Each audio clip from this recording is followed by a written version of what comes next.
चोळाप्पा वाड्यातील विहीर ही अक्कलकोट येथील एक प्रसिद्ध विहीर आहे, जिथे श्री स्वामी समर्थांचे वास्तव्य केले होते. या विहिरीला कुशावर्त म्हणून ओळखले जाते. या विहिरीला पाणी नव्हते.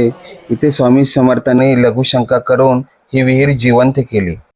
ही विहीर चोळाप्पा महाराजांच्या वाड्यामध्ये आहे आणि याच ठिकाणी श्री स्वामी समर्थांची समाधी देखील आहे.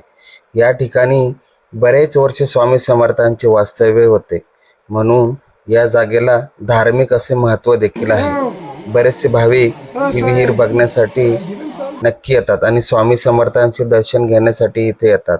हा चोळाप्पा महाराजांचा वाडा म्हणजे स्वामी समर्थांची समाधी मठ आहे. मित्रांनो, असे स्वामी समर्थांविषयी व्हिडिओ बघण्यासाठी या व्हिडिओला आणि चॅनलला सबस्क्राईब करा. श्री स्वामी समर्थ. ओम नमो आदेश. श्री दत्तात्रेयाय नमः.